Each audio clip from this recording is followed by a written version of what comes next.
Hi everyone, John here. Just want to give some pre-market analysis. Looking at the S&P's 500s, we had a very nice sweep to the upside. Now we do have this gap that's waiting to be filled. We may retrace back, sell back down to fill this gap before making the next move back to the upside. That could be a potential move. Looking at the Nasdaq's also performing very strong. Also here we do have a gap to fill, right? What you can do here, you can set yourself on alert, okay?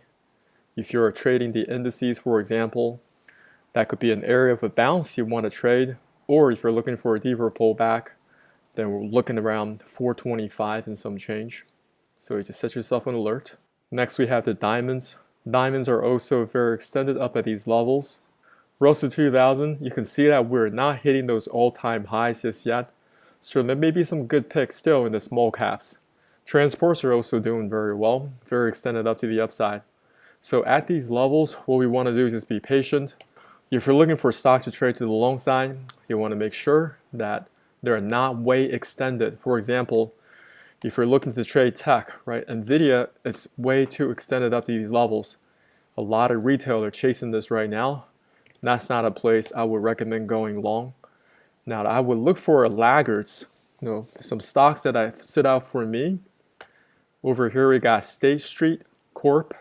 You can see that over here, we do have a series of higher lows. We got up above this 200 moving average on the daily chart, currently pulling back. We do have a 3-price relationship. The pullback's right around 71. I like to see if the stock can use this as a bounce for more upside. On the hourly chart, we are trading nicely above this 200 moving average. These are the type of plays I like to look at. Another one, I think this would be part of the small caps. I haven't done my fib analysis with this one, but you can see Dropbox, we had a major pullback. It's a very, very steep pullback. We just had earnings. Next we have MongoDB. Now this one has a nice 3-price relationship, right around 428. We took a look at Southwest, right? Southwest, we had a nice 3-price relationship. I was talking about this bounce getting up above this 200 moving average, and now we have it. For those of you who want to hold on to dividend paying stocks, this may be a great place to go long.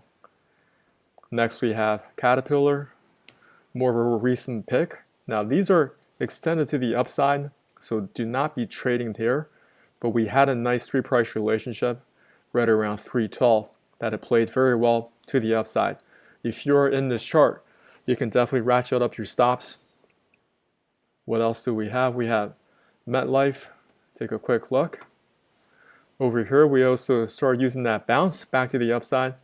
Let's take a quick look. When did I go over this chart? It was back on the 16th of February, so it was right here. Still trading kind of sideways, but this trade is still working out just fine. What else do we have? So Nike, this is another one I'm waiting to see strength back into this chart. We talked about how we wanted to make sure price could get up above this 200 moving average on the daily chart. If we cannot get that strength, right, that's not confirmed strength, it's really hard to trade this back to the upside. It's hitting up against that resistance and selling it off. So you go quick look at Etsy. Etsy still can't find its footing above that 200 moving average, right?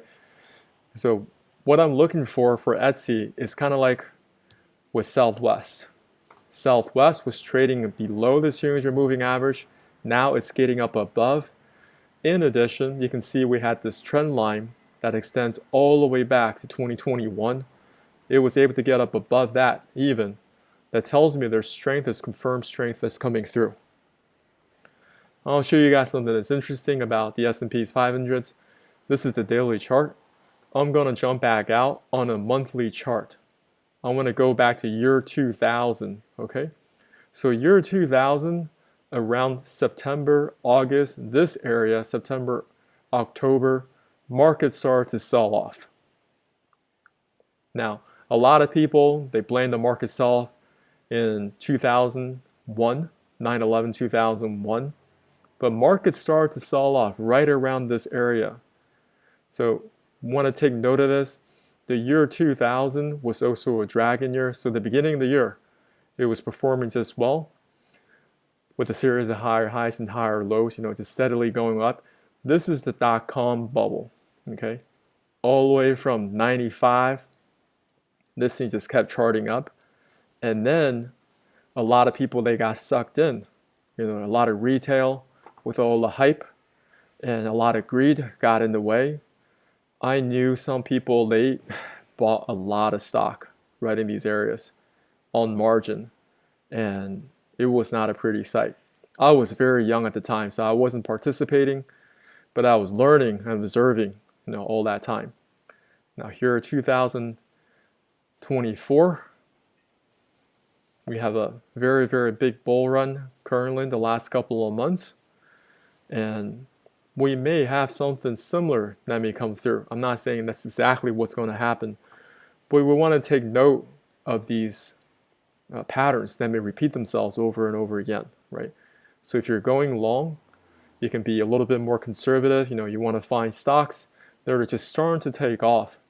You don't want to be chasing the ones that, they're just kind of rocketing to the upside. And we talked about General Mills, I think last month as well. Let's see how it's performing. So right here, we had that 3 price relationship, came back to retest. Still got a ways, before that 200 moving average. So just be patient with this one. Some of you may wait until it gets up above the 200 moving average on the daily chart, and that's perfectly fine.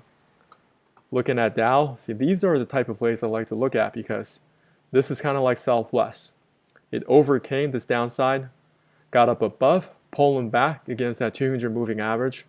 This pattern right here, when price gets up above the 50 and 200, pulls back and uses the 200 as support along with the 3 price relationship, that is a high probability setup. And that's what I look for. The purpose of this channel really is to find high probability setups. And we also talked about General Motors. Okay, this one, it's not trading all the way up here, right? Like Nvidia. So this is something I would look at. When rest of the markets are performing strong, I want to find a strong stock that is just starting to take off, something like this. And it's not going to be very exciting to talk about General Motors, and nobody talks about it. And that's what's great about it. You want to be kind of getting your position in before everybody else does. Verizon, something like this as well. This one still has that 200 moving average on the hourly chart to overcome. So just be patient with this one. You can see it came back down to that 3 price relationship, got up above temporarily, and then came back to retest. But what's nice about this chart, if I'm looking at this correct, we do have a series of higher lows, right? So there are more buyers and sellers at these levels. And what I'm looking for is that confirmed strength back to the upside with a series of higher highs and higher lows. You can see the charts that I like resemble very similar patterns, for swing trading. So something, if you want that dividend paying stock, right, you're looking to buy for the long haul, then this could be a great place for you to position size. If it goes against you, you just take your stop loss, right? If you don't want it anymore in portfolio, that's perfectly fine. Valero, back on the 25th of January, went over this chart. Let's see how it's performing. It's performing just fine, right? So over here, if I were to go on the 25th, so this chart after 25th, taken off. Is it going to take off like Nvidia? No, but does it pay dividends over $1 every quarter? Yeah. So that's what I have for you this week. Just some overall market analysis, a little bit of back testing, looking at the extended markets. If we want to go long on particular products, we want to make sure we're buying stocks that are not overly extended.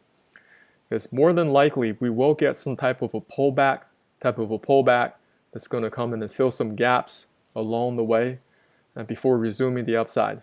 Hi everyone, John here. I recently put together a PDF on Fibonacci trading. You guys can check out the link in the descriptions below. I'll put it in the comments. Have you subscribed to our YouTube channel? We go over setups in cryptocurrencies as well as US equities to help you grow your account. Subscribe now and hit that notification button. We look to hearing from you in the comments area.